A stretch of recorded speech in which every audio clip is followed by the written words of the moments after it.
হিন্দু ভাইরা দেখবেন, আমি ওদের ধর্মকে ছোট করছি না, আল্লাহর কসম ওই উদ্দেশ্য আমার নেই, দেখবেন যে ওরা যারা লোহা টোহার ব্যবসা করে, গ্যারেজ ট্যারেজের মালিক, এরা দেখবেন বছরে একবার একটা পুজো করে। কি পুজো? বিশ্বকর্মা পুজো, তাই না? তার মানে এটা ওরা জানে বা বোঝে যে বিশ্বকর্মই ব্যবসার লস লাভের ব্যাপারটা দেখাশোনা করে। ভালো করে বুঝবেন।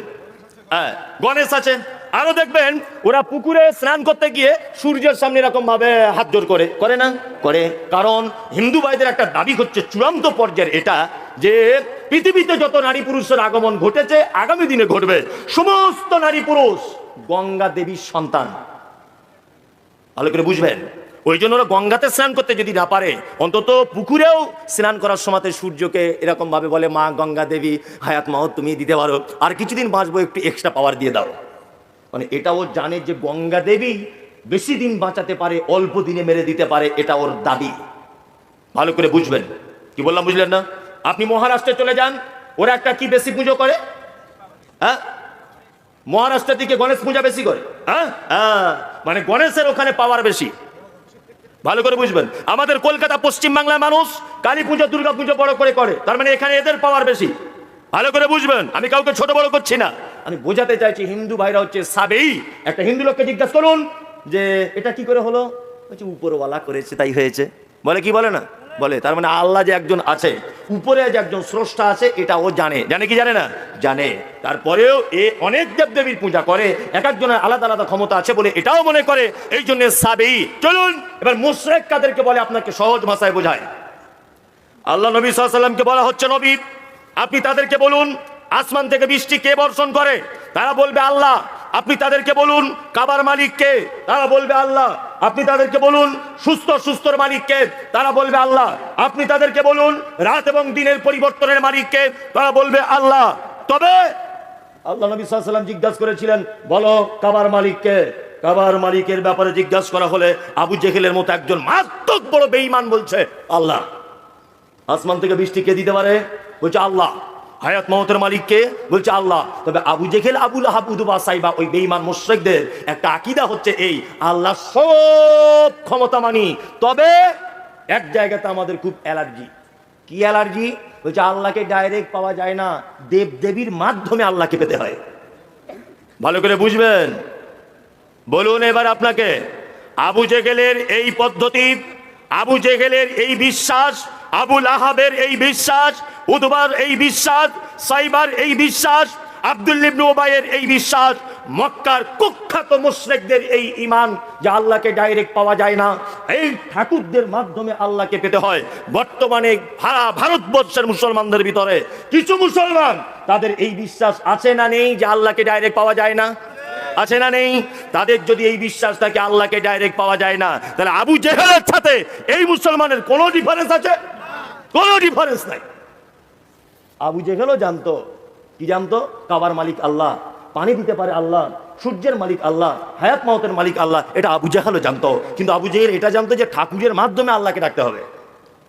বর্তমানে কিছু মুসলমান আছে না, বলছে মুমতাজুল ইসলাম যতই ফটর ফটর ফটর ফটর করো, যতই ফটর ফটর করো। বলছে কি ফটর ফটর? বলছে ফটর ফটর বলতে বুঝছে আমাদের উল্টো পাল্টা বলছে।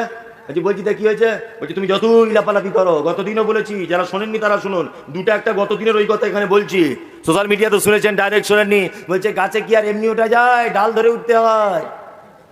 বলছে গাছে কি আর এমনি ওঠা যায়? ডাল ধরে উঠতে হয়। ঠিক আছে, আমি মুমতাজুল ইসলাম যে কোনো গাছে উঠি না, আমি নারকেল গাছে উঠবো। যে গাছে ডাল থাকে ও গাছে আমি উঠি না। নে এবার তুই কি করবি কর, দেখ গাছে উঠতে পারি কিনা।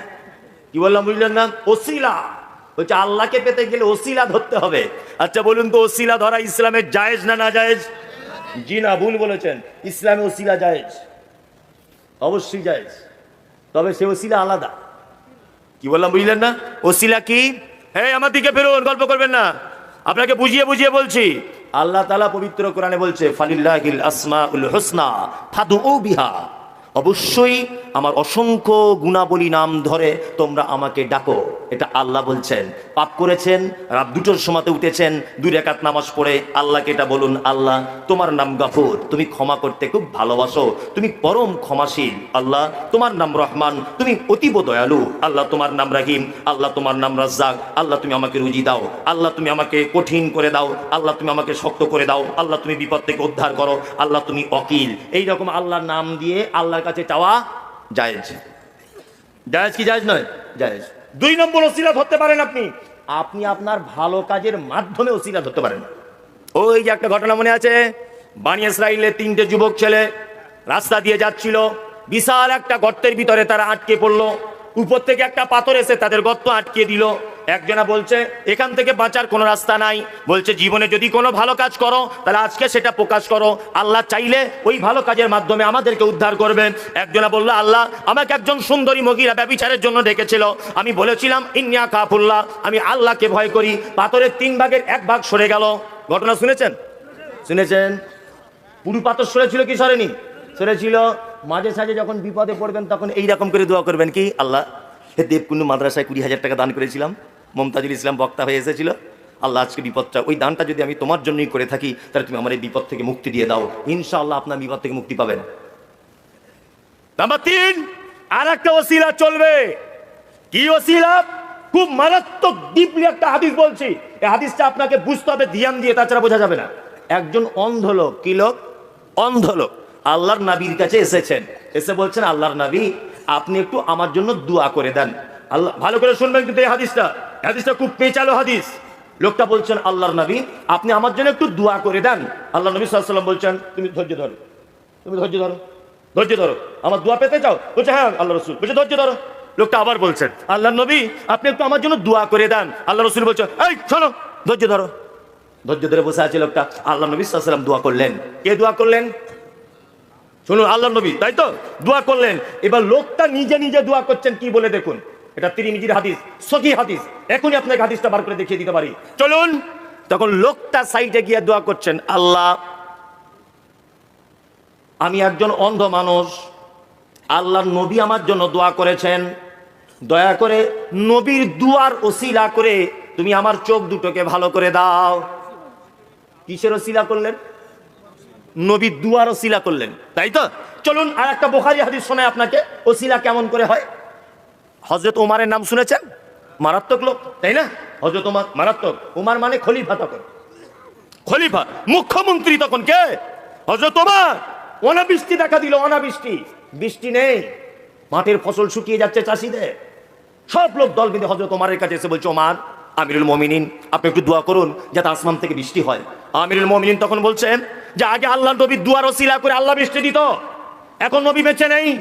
নবী সব থেকে ভালোবাসতেন আপন চাচা আব্বাসকে, আব্বাসের কাছে যাও। আব্বাস সব থেকে বেশি ভালোবাসতেন আল্লাহ নবীকে।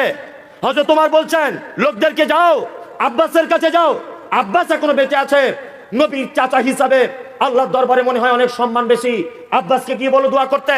হযরত আব্বাসের কাছে যাওয়া হলো।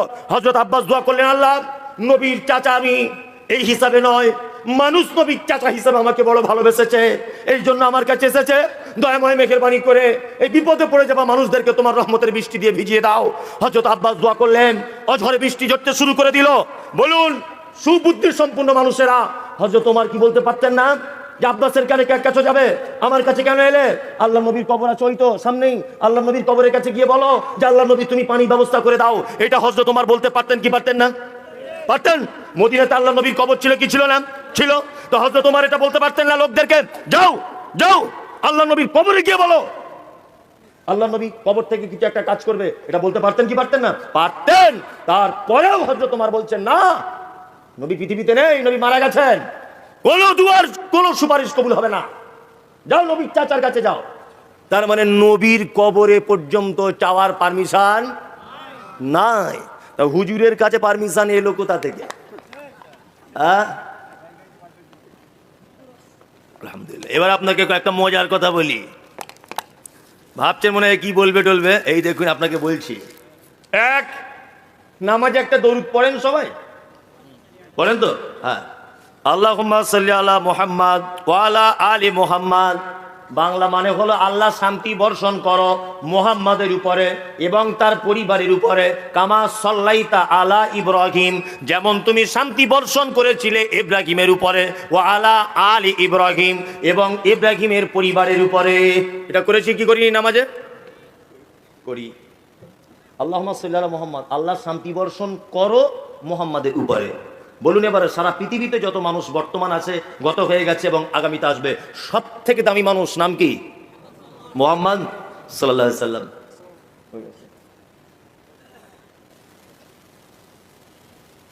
আচ্ছা, যাই হোক, তা সব জায়গাতে ভেজাল, বুঝলেন তো? যাই হোক, আলহামদুলিল্লাহ। তা কি বলছিলাম?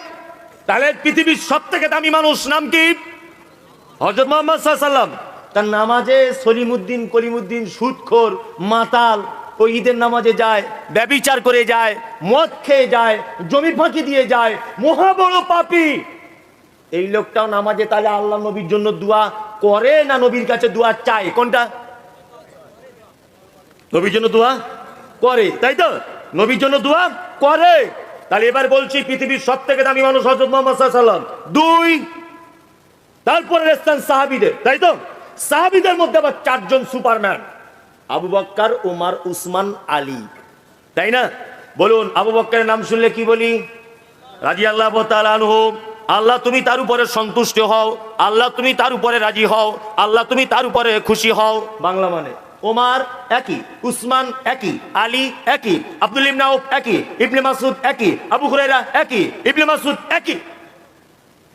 এইখানে আমরা দোয়া করলাম কার জন্য? উমারের জন্য, যে আল্লাহ উমারের উপরে খুশি হও, তাই তো? এবার আপনাদেরকে বলছি, খুব মনোযোগ সহকারে শুনুন। আবু বকর, ওমর, উসমান আর আলী, এটা একটা পাল্লা। এই পাল্লাতে রাখলাম কাকে? আবু বকর, ওমর, উসমান, আলীকে। আর এই পাল্লাতে আমাদের নবী মুহাম্মদ সাল্লাল্লাহু আলাইহি সাল্লামকে রাখলাম। ধরে নেন, বলুন তো, ঈমানের দিক দিয়ে, সম্মানের দিক দিয়ে, মর্যাদার দিক দিয়ে, আল্লাহ তাআলার ইবাদতের দিক দিয়ে কোন পাল্লা ভারী হবে? মুহাম্মদ সাল্লাল্লাহু আলাইহি সাল্লামের, তাই তো? চলুন এবার মুহাম্মদ সাল্লাল্লাহু আলাইহি সাল্লামকে পাল্লা থেকে নামিয়ে এই জায়গাটায় রাখলাম। ধরে নেন, যুক্তি দিয়ে বলছি, সারা পৃথিবীতে যত পীর সাহেব আছে, সব পীর সাহেবকে এই পাল্লায় তুললাম, আর আবু বকর, ওমর, উসমান, আলী চারজনকে এই পাল্লাতে তুললাম। এবার বলুন তো, কোন পাল্লাটা ভারী হবে ঈমানের দিক দিয়ে? কারণ পীর সাহেবদের সংখ্যা বেশি, তো হবে না? না হবে না। তাহলে আপনারা বেশ ভালো বুঝেছেন। কি বুঝেছেন? যে পীর সাহেবদের তাহলে হালকা হয়ে গেল, আবু বকর, ওমর, উসমানের ভারী হয়ে গেল। আবার প্রথমে ফেরত যাচ্ছি আমি। আবু বকরের জন্য দোয়া করেছিলেন না তার কাছে দোয়া চেয়েছিলেন? কোনটা?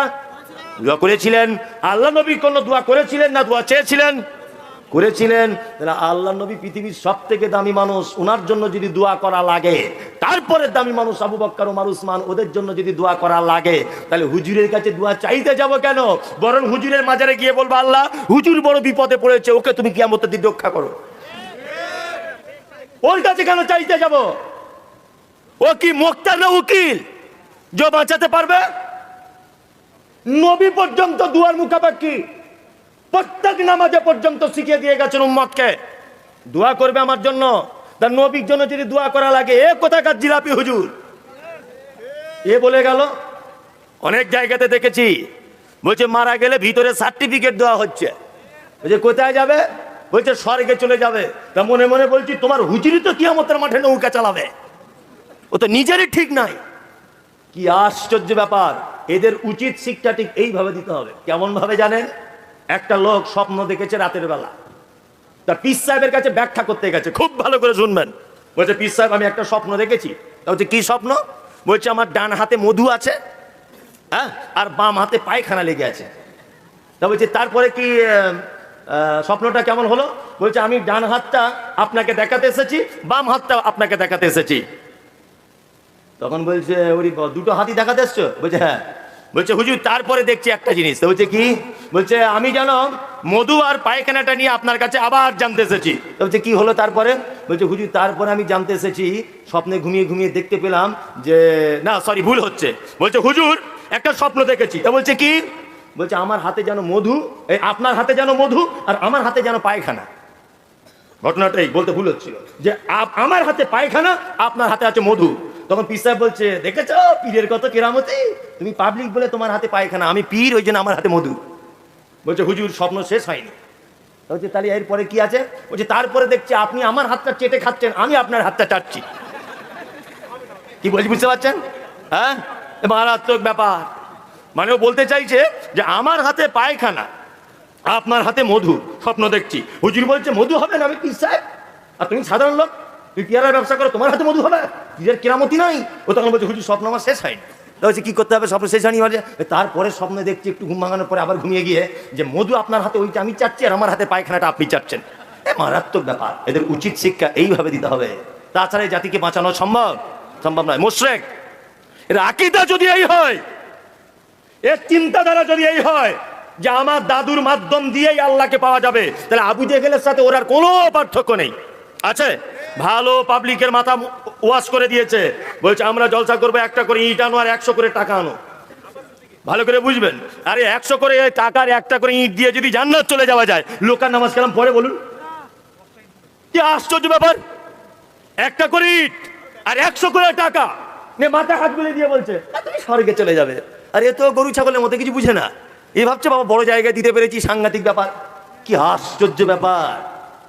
হুজুর যা ব্যাখ্যা করে আপনি অবাক হয়ে যাবেন।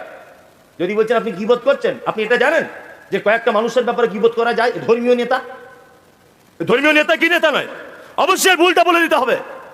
গোপ রেখেছে এত বড়, হাসলেও বোঝা যায় না, কাঁদলেও বোঝা যায় না, আবার কালার করে রেখেছে। আর হালকা ফতুয়া পাঞ্জাবি পরে চাইনিজ হুজুর, বুঝলেন তো? কি আশ্চর্য ব্যাপার! আরে পীরে পীরে যদি মারামারি লাগে, তাহলে ভক্তরা স্বর্গে না নরকে? হ্যাঁ, একজনা বলছে শিরায় শিরায় ভক্ত, এই রক্ত, আরেকজনা বলছে ভাইজানের ভক্ত, আর ওর নিজের চাচা স্লোগান দিচ্ছে শিরায় শিরায় রক্ত, খেকশিয়ালের ভক্ত। শুনেছেন? মানে ভাই ভাই পীরে পীরে মারামারি। তা খোদায় খোদায় যদি লড়াই হয়, বান্দারা কি করবে? কঠিন ব্যাপার। মুশরিক কাকে বলে এটা আপনাকে বলে দিলাম। যাদের আকীদা এই আছে যে আল্লাহকে ডাইরেক্ট পাওয়া যায় না, মাধ্যম ধরে আল্লাহকে ধরতে হয়, অবশ্যই এরা হচ্ছে মুশরিক। চলুন এবার আপনাদেরকে মোমেন্টটা বলবো, বলে চলে যাব। এক, আচ্ছা বলুন তো ঈমান কটা বিষয়ের উপরে রাখতে হয়? একদম ঠিক, এ মাদ্রাসা মৌলভী সাহেব না?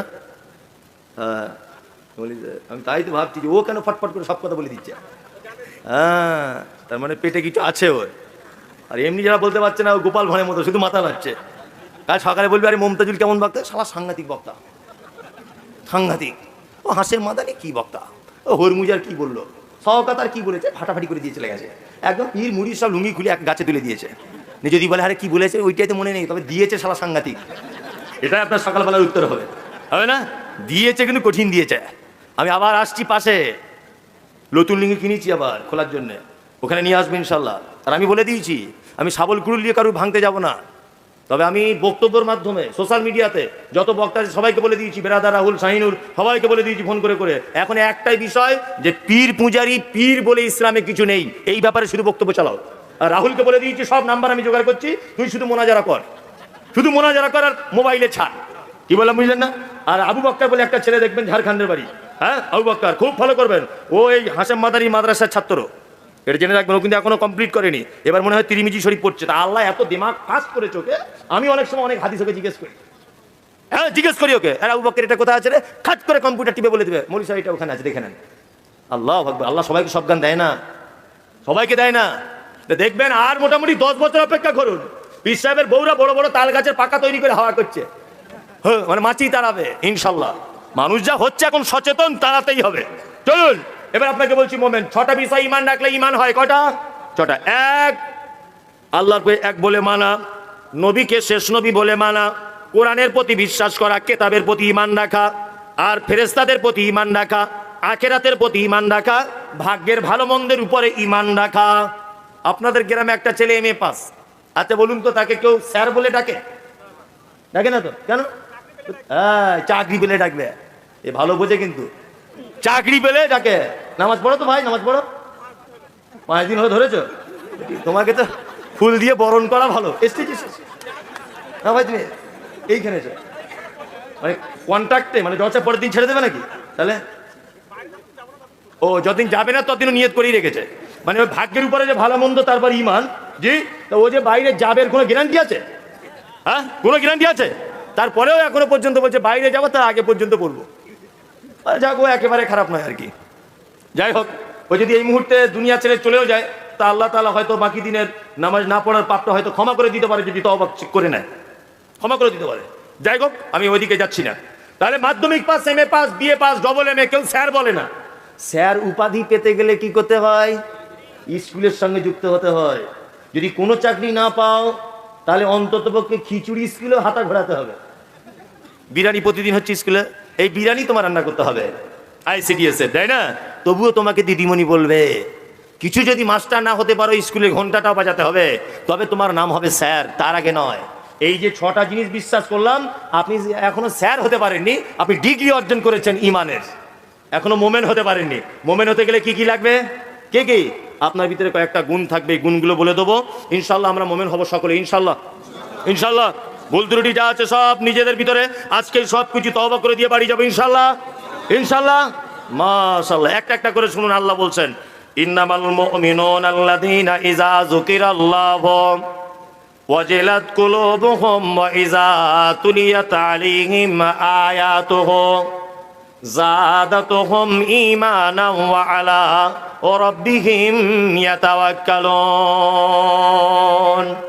আল্লাহ বলছেন, মোমেন তো তারাই যারা পাপ কাজ করবে, দিনের বেলা পাপ কাজ করবে, রাতের বেলা মসজিদে গিয়ে পাপ কাজের কথা স্মরণে হয়ে যাবে, ভয়ে থর থর থর থর থর করে কাঁপবে, এরা হচ্ছে মোমেন। ভয় হয় পাপ করার পরে? ভয় হয় না। যুবক, তুমি রাতের বেলা কার সঙ্গে ফোনে ভিডিও কলে কথা বলো, সকালবেলা তুমি আবার তোমার বন্ধুদেরকে বলো, কালকে সাবিনার সঙ্গে রাত 2টো পর্যন্ত ভিডিও কলে এই এই এই এই করেছি, এটা তোমার চরিত্র। জি, অনেক অসভ্য পুরুষ মানুষ আছে, মারাত্মক অসভ্য। সেই পুরুষ মানুষগুলো নিজের বইয়ের সঙ্গে কাঁধে হাত দিয়ে ছবি তুলে ফেসবুকে পোস্ট করছে, আছে না? এরকম কাপুরুষ আছে না? নেই? আছে। আর বাংলাদেশ সব থেকে নিকৃষ্ট জায়গা কেন বললাম? সোশ্যাল মিডিয়াতে সব থেকে যৌবনের বেশি সুশ্রী দেয় বাংলাদেশ। দেখবেন নিজের বইয়ের সাথে কি করে গলা জড়িয়ে ধরে শুয়ে আছে, হারামখোর, সেটাও ফেসবুকে ছাড়ছে। হ্যাঁ, আশ্চর্য ব্যাপার। ব্লগ ভিডিও তৈরি করছে, ওর বউ কি শাড়ি পরছে, কি ব্লাউজ পরছে, কি মার্কেট করলো, কি রান্না করলো, সেটাও দেখাচ্ছে। তবে আমাদের ভারত কিন্তু এই দিক দিয়ে অনেক ভালো, এটা আমি বলবো অনেক ভালো। আছে কিছু মুসলিম ভাই বোনেরা, মুসলিমদের পাবেন না ভারতবর্ষে। আর মনে হয় সোশ্যাল মিডিয়াতে একটা দুটো একজন আনকালচার এদের ভিতরে হতে পারে, একটা দুটো ব্যতিক্রম। অসভ্য যুবক, তুমি অসভ্য পুরুষ মানুষ, নিজের বইয়ের ছবি তুলে তুমি ফেসবুকে ছেড়ে দিচ্ছ, আশ্চর্য ব্যাপার। অথচ এটা পাপ, তুমি নিজেও করছো স্ত্রীকে দেখিয়ে, অথচ তুমি সেটা একবার অনুতপ্ত হলে না যে আমি পাপ কাজ করলাম, আমার ভুল হয়েছে, আল্লাহর কাছে ক্ষমা চেয়ে নিই। আল্লাহ বলছে মোমেনের প্রথম নম্বরের গুণ হচ্ছে ওরা হচ্ছে মোমেন। কারা তারা? যারা পাপ কাজ করবে তারপরে পরেই আল্লাহর ভয়ে থর থর থর থর করে কাঁপবে, এরা হচ্ছে মোমেন। মারাত্মক একটা হাদিস বলছে, এবার শুনে নেন। একজন মহিলা আল্লাহ নবী সাল্লাল্লাহু আলাইহি ওয়াসাল্লামের কাছে এসেছেন, এসে বলছেন, আল্লাহর নবী, আমি ব্যভিচার করেছি। আল্লাহ রসুল বলছেন, ব্যভিচার করেছো, তার প্রমাণ কি? বলছে, এই দেখুন আমার পেটে বাচ্চা চলে এসেছে আল্লাহ রসুল। মহিলা তখন বলছেন, আল্লাহ রসুল পেটে বাচ্চা, এখানে আর লুকানোর জায়গা আছে? কোনো জায়গা নেই। বিশ্ব নবী বলছেন, মহিলা কি করতে হবে বলো? বলছে, আল্লাহর নবী আপনি আমাকে রজম করে দেন, অর্থাৎ কোমর পর্যন্ত পুঁতে আপনি আমাকে ইট পাথর মেরে ঢেল মেরে মেরে দেন। বিশ্ব নবী বলছেন, মহিলা তুমি তো অপরাধ করেছো, পেটের বাচ্চা তো করেনি, এক কাজ করো, বাড়ি চলে যাও। বাড়ি চলে যাও, বাড়িতে যাওয়ার পরে তুমি তোমার বাচ্চা জন্ম দাও, পর্যাপ্ত পরিমাণে যতদিন দুধ পান করবে ততদিন দুধ পান করাও, এবং রুটি খেতে শিখবে। এরকম একটা বয়সে এলে অবশ্যই আমার কাছে তুমি আনবে, তোমার সাজা দিয়ে দেব। বিশ্বনবী বসে আছেন, মহিলাটি অনেকদিন পরে তার বাচ্চা ছেলের হাতে একটা রুটি দিয়ে আল্লাহর নবীর কাছে এসে বলছেন, আল্লাহর নবী আপনি কি আমাকে ভুলে গেছেন? আমি সেই মহিলা যাকে আপনি আমার কাছ থেকে আপনার কাছ থেকে ফেরত দিয়েছিলেন। বিশ্ব নবী বলছেন, বুঝতে পেরে গেছি, বুঝতে পেরেছি। তবে তোমার এটা জানা আছে যে বাচ্চাটা ছেড়ে তোমাকে এখনই চলে যেতে হবে? বলছে, আল্লাহর নবী জানি। পৃথিবীর কাকে সব থেকে বেশি ভালোবাসো? বাচ্চাকেই ভালোবাসি। কিন্তু আল্লাহ রসুল আপনি বলেছেন কিয়ামতের মাঠে যদি কোনো মানুষকে একদিন যদি দাঁড়িয়ে থাকতে বলা হয়, দিনটা হবে 50,000 বছরের। আল্লাহু আকবার। কোরআনে শব্দ এসেছে, ইয়াউমা তারাউনাহা তাযহালু কুল্লু মুরজিআতিন আম্মা আরযাআত ওয়া তাযাউ কুল্লু যাতিন হামলিন হামলাহা ওয়া তারান নাসা সুকারা ওয়া মা হুম বিসুকারা ওয়ালাকিন আযাবুল্লাহি শাদীদ। আল্লাহু আকবার। আল্লাহ কোরআনে বলছেন কিয়ামতের মাঠে পৃথিবীতে একজন নারী সব থেকে তার সন্তানকে বেশি ভালোবাসে। তার সন্তান নিচের দিক দিয়ে এমনিতে পড়ে যাবে, এমনিতে লজ্জাস্থান দিয়ে তার বাচ্চাটা পড়ে যাবে, মা বুঝতে পারবে না বাচ্চা কেমন করে হলো। বাচ্চা মায়ের পায়ের কাছে এসে বলবে, মা একটু দুধ দাও, কলিজা ফেটে যাচ্ছে, দুধ দাও। মা সেদিন তার বাচ্চার দুধ পান করানোটা ভুলে যাবে। আর মানুষগুলোকে দেখতে পাওয়া যাবে মাতালের মতো করে ঘুরছে। অমাহুম বিসুকারা, আল্লাহ বলছে তারা কেউ মদ পান করেনি, ওয়ালাকিন আযাবাল্লাহি শাদীদ, আমার কঠিন আযাবের ভয়ে তারা মাতালের মতো করে ঘুরছে গোটা কিয়ামতের মাঠ। ইয়া নফসি ইয়া নফসি ইয়া নফসি, আল্লাহ আমার নফসের কি হবে, আমার নফসের কি হবে। ওই দূর থেকে একজন মানুষ শুধু বলবেন, ইয়া উম্মতি ইয়া উম্মতি ইয়া উম্মতি। তিনি হচ্ছেন মুহাম্মদ সাল্লাল্লাহু আলাইহি ওয়াসাল্লাম, আল্লাহর নবী। আপনি বলেছেন কিয়ামতের মাঠে যদি একদিন দাঁড়াতে বলা হয় 50,000 বছর, আমাকে যদি জাহান্নামের আগুনে একদিনের জন্য যদি নবী রাখা হয়, সেই দিনটা হবে 50,000 বছরের। নবীজি আমার এই চেনা করার কারণে যদি আমাকে আল্লাহ একদিনের জন্য জাহান্নামে দেয়, 50,000 বছর আমাকে জাহান্নামের আগুনে পুড়তে হবে। তার থেকে নবী আমার কলিজার নিংড়ানো সন্তানকে ফেলে দিয়ে আমি যদি আপনার সাজা যদি গ্রহণ করি, কোরআনের সাজা যদি গ্রহণ করি, অবশ্যই আমি কিয়ামতের মাঠে বাঁচবো কি বাঁচবো না। আল্লাহ নবী বলছেন, মহিলা অবশ্যই তুমি বেঁচে যাবে। আল্লাহ নবী বলছেন, বাচ্চাটা একজনকে দিয়ে দাও। একজনকে দিয়ে দেওয়া হলো বাচ্চাটাকে। বাচ্চাটাকে কোলে ধরে দাঁড়িয়ে আছে।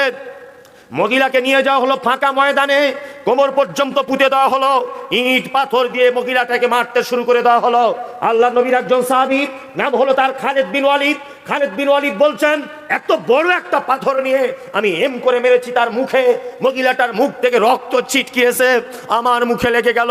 আমি তাকে ভৎসনার সুরে বললাম, হে অপবিত্র মহিলা, হে ব্যভিচারকারিণী মহিলা, এই বদমাইশ মহিলা, তোমার রক্ত আমার পবিত্র মুখে লেগে গেল।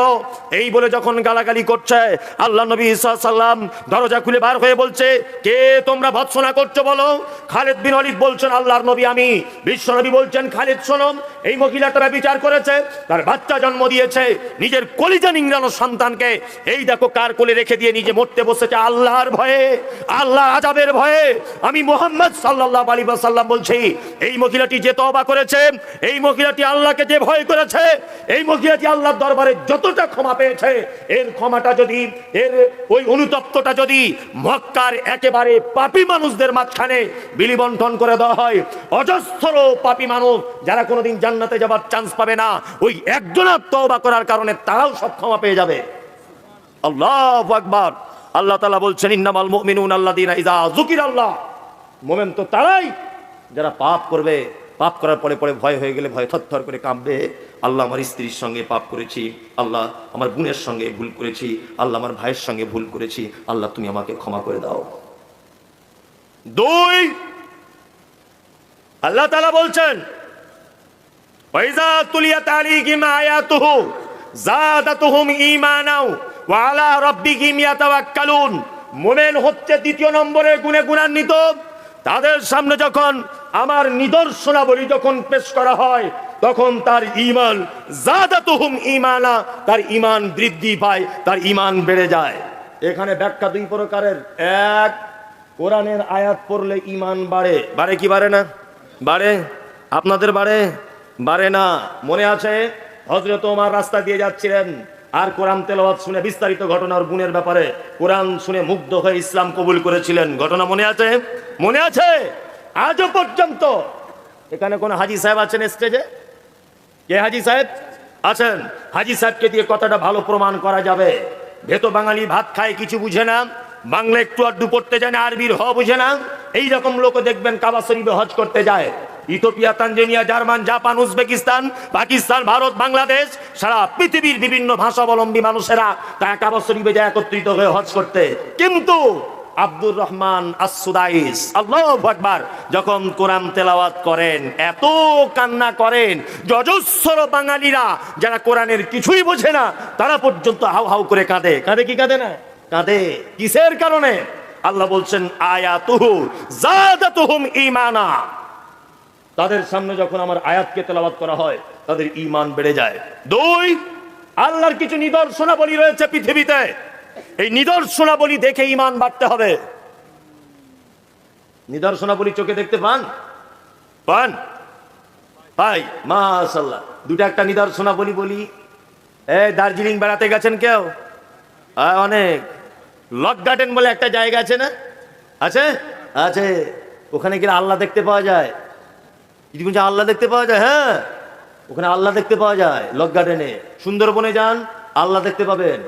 আপনি হয়তো ওই ব্রেনে থাকেন না বলে হয়তো দেখতে পান না। লক গার্ডেনে দেখেছি কত ফুট উঁচু থেকে পাহাড় পানি শোষণ করতে পারে না, শুকনো পাহাড় থেকে পানি অজস্র ঝরিয়ে যাচ্ছে, তলার দিক দিয়ে কোথায় যে পানি চলে যাচ্ছে আল্লাহু আকবার, কেউ জানে না। কে যে পানি ঝরায় আর পানি যে যায় কোথায়, এর পিছনে কে কাজ করে? কে? আল্লাহ। আশ্চর্য ব্যাপার। কুকুরকে দেখেছেন ডুমুরের পাতা খেতে? কুকুর ডুমুরের পাতা খায় মাঝে সাঝে, দেখেন না? খায় তো, খায়। কুকুর কি তৃণভোজী প্রাণী? কেউ অন্য পাতা খায় না, ডুমুরের খায় কেন? কে শেখালো ওকে এটা?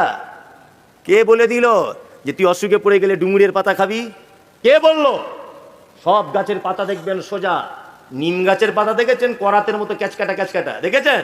হ্যাঁ, ডাক্তার বাবুরা বলে, কি বলে, যে যদি তোমার কোনো ইনফেকশন হয়, ফোঁড়া টোড়া হয়, নিমের পানি গরম করে নিমের পাতা ওই জায়গাটা বারবার ধৌত করবে, বলে না ডাক্তাররা? খাঁচকাটা কেন? আপনি গোলাম হোসেন ভাত খান আর ঘুমান, আপনার কোনো বুদ্ধি কাজে লাগান না। ও জীবাণুকে করাতের মতো ক্যাচ ক্যাচ করে কেটে দেয়।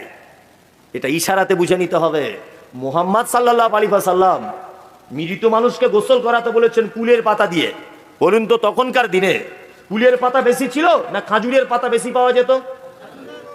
খাজুরের, কুলের পাতার কথা কেন বললেন? কোনোদিন ভেবেছেন? ভাবেননি। আপনি নারে তাকবীর আল্লাহু আকবার দিয়ে বাড়ি চলে গেছেন।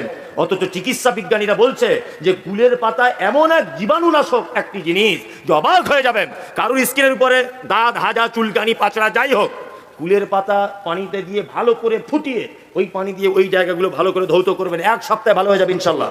যদি এতে ভালো না হয়, পাতাটা ভালো করে পেস্ট করবেন মিক্সচার মেশিনে বা শিল নোড়াতে, হালকা একটু গরম করে ওই ক্ষত জায়গাতে, ফোঁড়াতে, কাটা জায়গায় লাগিয়ে দেবেন। দামি ঔষধে যে কাজ না হবে, ওর থেকে বেশি কাজ কুলের পাতায় হবে। মানে মুহাম্মদ সাল্লাল্লাহু আলাইহি ওয়াসাল্লাম যেখানে হাত দিয়েছেন সেখানেই বরকত আছে না নেই? সেটাই ঠিক, হ্যাঁ কি না? তিনি বলেছেন 1500 বছর আগে কুকুর পোষা যাবে না, বিড়াল পুষতে পারো। 1500 বছর আগে বলেছেন কুকুর পোষা যাবে না, বিড়াল পুষতে পারো। কুকুরও পোষার পারমিশন আছে অন্য পদ্ধতিতে, সেটা বলছি না। কুকুর বাড়িতে ঢং করে রাখবে না। আজকে চিকিৎসা বিজ্ঞানীরা প্রমাণ করছে কুকুরের লালাতে এত বিষ, এত জার্ম আছে যে কুকুরের 1 ফোঁটা লালা যদি কারোর পেটের ভিতরে চলে যায়, সে জলতঙ্ক রোগে আক্রান্ত হবে। বলুন মুহাম্মদ সাল্লাল্লাহু আলাইহি ওয়াসাল্লাম যে নিষেধ করেছেন 1500 বছর আগে যে কুকুর বাড়িতে রাখবে না, তখনকার দিনে কি লালা পরীক্ষা করার যন্ত্র ছিল? ছিল না। তার মানে তিনি হচ্ছেন পৃথিবীর সবথেকে বড় বৈজ্ঞানিক। অথচ বিড়ালের ব্যাপারে পাড়া গ্রামে একটা ভাষা আছে যে বিড়ালের লোম যদি গালে চলে যায় হাঁপানি রোগ হয়। পাড়া গ্রামে বলে না যে দমের শ্বাস নিঃশ্বাসে কষ্ট হয়, বলে না? এটা একেবারেই মিথ্যা কথা।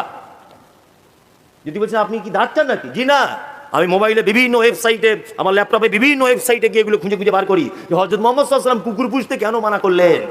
এক অবাক ব্যাপার। আল্লাহর নিয়ামত আপনি অস্বীকার করার কোনো জায়গা পাবেন না। এই দেখুন আল্লাহ তাআলা 2টো নিয়ামত আপনাকে বড় বড় দেখান। এক, আল্লাহ বলে মারাজাল বাহরাইনি ইয়ালতাকিয়ান বাইনাহুমা বারযাখুল লা ইয়াবগিয়ান। আল্লাহ বলছেন 2টো সমুদ্রকে আমি পাশাপাশি মিলিয়ে রেখেছি, কিন্তু তাদের মাঝখানে রয়েছে মারাত্মক এক অন্তরাল। এ যদি ডান দিকে পানি নিয়ে যায়, ও বাম দিকে যাবে। ওর পানি যদি সাদা হয়, এর পানি সবুজ। দুইজনের মাঝখানে কোনো পিলার দেওয়া নাই, কোনো রকমের ভাবে ডিভাইডেডের জন্য আল বাঁধা নাই, কোনো রকমের পেপার দিয়ে কিছু ঘেরা নাই। আল্লাহ বলছে ওটা আমার কুদরতে হয়, ওটা আমার হুকুমে হয়। পৃথিবীর কোনো বৈজ্ঞানিক আজও পর্যন্ত প্রমাণ করতে পারে না এটা কোন বিষয়ের কুদরত রয়েছে। এটা ডাইরেক্ট বড় বৈজ্ঞানিক আমার আল্লাহর। মোবাইলে দেখেছেন না 2টো নদীর পানি 2 রকমের, পাশাপাশি কেউ কারোর সঙ্গে টাচ হচ্ছে না, দেখেছেন তো? আশ্চর্য ব্যাপার। আরেকটা আল্লাহর নিদর্শন বলি আপনাকে দেখাই। আম্মা পড়া 2টো একটা সূরা মুখস্থ আছে? হালাতাকা হাদিসুল গাশিয়া মুখস্থ আছে? ওই কাঁধে কাঁধে হাতটা তুলুন একটু দেখি। হালাতাকাটা তুলুন। তুলছেন না কেন? আমার যাদের নেই তারা কেন তুলবে? যে জোর করে তুলবে না, জোর করে তুলতে হবে না। জি, ওখানে একটা আয়াত আছে। কি আয়াত? আফালা ইয়ানজুরুনা ইলাল ইবিলি কাইফা খুলিকাত। আছে না নেই? আছে। আল্লাহ বলছে সারা পৃথিবীর মানুষ শোন, উটকে কেমন করে বানালাম এইটা একবার দেখ। আফালা ইয়ানজুরুনা, তোমরা তাকিয়ে দেখো, তোমরা কি দেখবে না উটের দিকে আমি আল্লাহ তাকে কেমন করে বানালাম? এটা তার বাংলা মানে। আচ্ছা বলুন, বনের রাজাকে সিংহ, তারপরে ছোট রাজা বাঘ, তারপরে রাজা হায়ানাক, তারপরে রাজা ধরে নেন শিয়াল, ধরে নেন আর কি, যুক্তি তর্কের খাতিরে, তাই না? এইবার আপনাকে একটা কথা বলি, বনের সব থেকে বুদ্ধিমান প্রাণীর নাম কি? শিয়াল। শিয়াল মামার বুদ্ধি বেশি, তাই না? সব থেকে চতুর চালাক তার নাম শিয়াল। কি আল্লাহ এই কথা বলছেন না? আফালা ইয়ানজুরুনা ইলাল ইবিলি কাইফা খুলিকাত,